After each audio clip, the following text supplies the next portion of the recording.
So we're out here working on the car tonight. Got on a schedule with TKM. If everything goes smooth on my end and if I can get everything done, then we are scheduled for Friday at 9 a.m. to get Kevin to do the tune on the car. If he puts the tune on the car to make the car run, because I'm having so many issues with it, basically I'm just sick of it and was like, I can't even find leaks. I can't do much with it because it won't run. And then when you do finally get it running, if you get it running, then if you cut it off and try to look at anything or fix anything, then normally you have a pain in the butt to get it started back up again.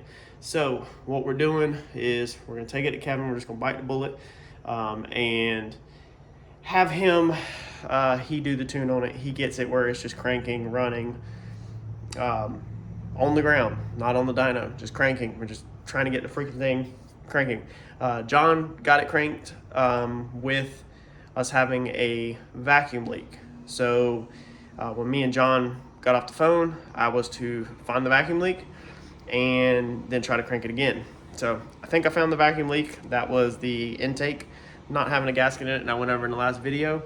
And so later that afternoon, I tried to crank it again, and of course I got nothing. So it almost fired off. It was extremely close, but it ended up, battery getting weak and dumping a bunch of fuel out of the headers again. So, and I did everything that John taught me that morning, everything that we set up. So he had it set where like the TPS flood setting was like 50%. So if you push the throttle past 50%, it'll stop throwing fuel into the injectors and it will just clean out it. So we were switching back and forth between 40% and 60%, 40% and 60%. It's kind of like feathering on and off the injectors, and that's how we got it to crank, while me and him were on the phone that morning. Tried it that afternoon, that's not the case, it's not cranking again. But my theory, I haven't really had a chance to talk to John. Don't really try to bother John too much because I try to do everything through text because John is an extremely busy guy, if a lot of y'all don't know. And I try to respect others. Free advice or free information. When you're getting something for free in life, you need to respect the individual that is giving you that free information. Respect their time, their space, and all that. So I had messaged him back and I was like, is there anything I need to change back now that we have the leak fixed? Because in my theory, uneducated theory, you would think that if we tuned it on a huge vacuum leak, then obviously once we fix the vacuum leak, you'll throw everything whack and it won't be right. So he said, yeah, if it's not firing off, you could give it back some more fuel. It's just the problem is by the time he messaged me back, I was already irritated with it, put it up, put it on charge, and was done for the night. So that was last night. Tonight is Tuesday night, but we were off on Monday.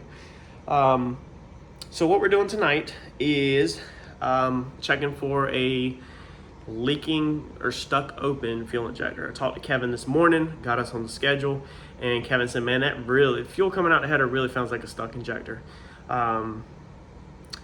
John was even surprised, like I have said a couple times, how low we had to turn the fuel down on whatever table he was messing with to get it to fire off. So I think that these guys, are trying to help me over the phone, but obviously every single car is different, and I think that we're just missing the target, over the phone. So I think one of these geniuses, because both of them are extremely smart, I think they need to just have the car in their possession where they can look at a laptop and look at the data. So tonight we are checking to see if we have a stuck injector. All right, so after talking to Sammy, YouTube Boost is my friend. If you haven't checked out his channel, go check it out.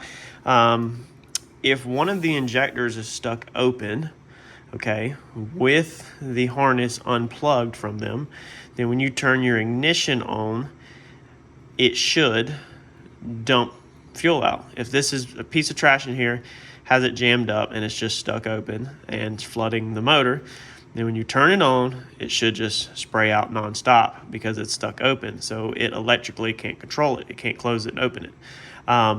Both sides, when I turn the key on, they do not, no fuel comes out.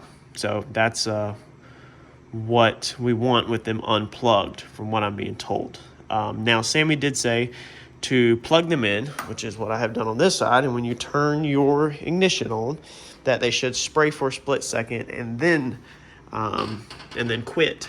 So I did that on this side. I tried it and they did not spray anything. Shot him a message back, and he said, well, maybe this one is set up so that, you know, it takes like 1 revolution before they load up or something. But he says, as long as they're not leaking, not dripping, without them plugged in, or, you know, even without turning the motor over, basically, then we should be good on not having a stuck injector. That's all we're trying to check for, is not having a stuck injector. Now, I did watch some videos where you can hit these, you know, prime it up, hit them with 12 volts and make sure each of them sprays. But I would think that would be more for if you have like a dead cylinder or a miss or something like that.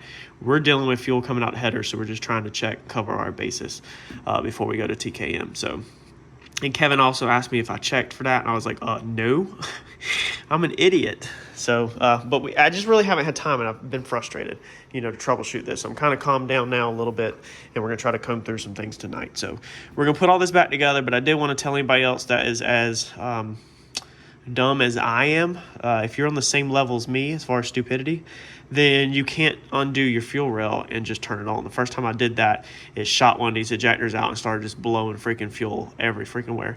So you got to put like zip ties around them, something to hold them in so that they don't shoot out. So that's a bit of a tip if you're trying to check your injectors. So we're going to comb through these troubleshooting issues, or these couple of issues that we know of, one at a time tonight, and see if we can make some grounds on this car and get this thing ready to go to TKM. What we have going on under here is them same fittings right there. So let me see here. You can kind of see it about to drip, actually, right there. Okay, so you can see the drip. So I think y'all are right, and that little gold fitting right there may be leaking, but I don't know why it's leaking, so we don't know that yet.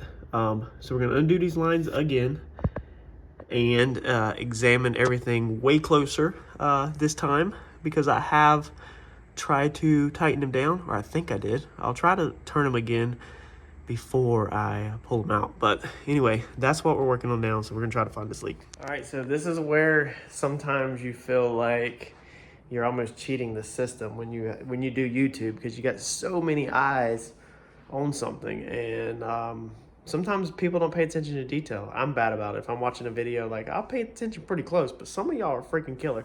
So shout out to Marcus. Marcus, you were the first one to comment and about the dented AM fitting. Now you did. He said that he's just wondering how that one's gonna seal. First, I kind of thought he was being like it came off wrong, but then I think I realized that I think he was just pointing it out, because me and him had a few comments back and forth. So Young 11984, I think is your numbers and your name.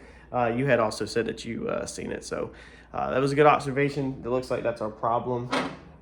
You have right here on the edge, can you see that? I'll flip the camera around, but it has definitely got something going on. So let me flip the camera around and we'll look at it. And this was the one that was leaking. So we went in here and put this plug in, and somehow somebody seen that bad boy right there, and I completely missed it.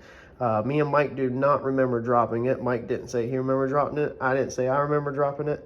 So I don't know. It doesn't really have grinding marks, like it was accidentally hit with a grinder, but it could have been. I mean, it very, very well could have been, but I'm not sure. It sucks, because if that had to have happened afterwards, because if that would have happened beforehand, then we would have put it on the other side. And you know what actually could have happened, now that I think about it?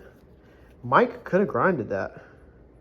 Mike could have actually grinded that and he not realize it. Maybe he'll remember it tomorrow. He could have grinded that to clearance it down here and then accidentally welded this thing in backwards. So I think I have a fitting over here in the box, fortunately. That's the reason why I save all this stuff, which anybody that does race cars, you save this kind of stuff. But I got all these random fittings like this. This will be perfect. I think this is the same size. I'm about to test it, but we'll use this in and just welder in there. So I think we're gonna be good on that. We'll get this to the shop tomorrow for Mike to fix this issue. All right, so what we're gonna add is this sending unit. Now this is off of a 93 Fox body, so car should go fast. Once you add this, This is a coolant temperature sensor, basic 2-wire. I purchased the plug that goes with it and everything. This is what a lot of people use. So if you get on the Coyote forums, a lot of people are taking that guy and they are putting it in the top of the thermostat housing. So our thermostat housing is right there. You can see the bolt that I had actually put there in a previous video for a bleeder. We're gonna put the sensors there. That's what everybody else did. So to get to it on mine, I need to take this Procharged standoff off. I don't have to unbolt the other ones. This should slip out. And unbolt this, take this bolt out. That way I have room to sling the wrench in there, unscrew that line, get that out, take that to the shop, and we are gonna tap it. So we got it out, but I went to unscrew it from that end like I'm supposed to be able to do, and it straight up was not budging with this guy. So I'm gonna vote that the adjustable AN wrench is slightly junk when it comes to items that you really have to put some torque on. Now, if it's just, you know, your breather tubes that you're snugging down, or, you know, some fittings right here that are nice and easy you're snugging down, it does perfectly fine. Because it took this one off perfectly fine without any issues. It come right off. Now, we had problems, if y'all recall, with this upper radiator hose. This is a Brown & Miller one, so it's really nice. And you can see right there that my anti-seize, you can see it squished out. So I do have anti-seize all in there, but for some reason that bad boy's on there extremely tight. Now I do feel like, I don't remember, but I feel like when I installed this, that I basically snugged it down on the car, and then I took it back out, and then on the bench I really put some elbow grease on this thing because of just where it's located. I couldn't really, you know, get a good turn in the car. So maybe that's it. Maybe it's just from being held in the vise on this and tightened down in the vise. Maybe that's the reason why it is. But I don't know if I want to take that off. So wasn't leaking, wasn't messing with anything. I think we're just going to leave it alone, leave it on just like that. There's really no reason to take it off as long as it's not leaking. This is really easy to come out. It's actually easier to do this now that I realized it than it is to do that, because if you do it like this, you don't have to take that upper Procharged standoff right there, which I had already done to realize this. So I'll be putting that standoff back on, and I think next time, if this has to come out, it will always come out in one piece. I don't think I'm ever going to try to undo this, because this just makes life a whole lot simpler. It's indexed at the correct location. You know, just makes sense. So what we're gonna do is I'm gonna take this to the shop, and Mike is gonna tap this into there. I'm gonna see if I have a bung here at the house. If I have a bung, that'd be cool just to weld a bung on. A lot easier than tapping. There's not a lot of meat left in that thing. But I probably don't. If not, maybe I can run to the hardware store and get one or something. But probably won't be able to find an aluminum one. I don't know. We're gonna get this in this tomorrow at the shop, and then get this thing wired so that we have a coolant temperature sensor. That way startup reads off of that guy, and it's a lot easier to do than what we're dealing with now. So yep, making grounds. For the exhaust, we're just gonna carry this back to the shop.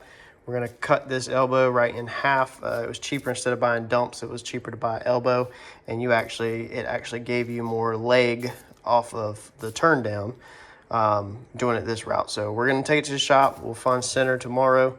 We'll chop straight through it, and then we're gonna have Mike weld the V-band on this side, and then he will weld it to the collector. So I'm gonna go ahead under the car, pull the collectors out here at the house, sadly, because sometimes they're fight to get them in there, but we're gonna pull them out. We got our V-bands in today. Have Mike bench weld all this stuff tomorrow.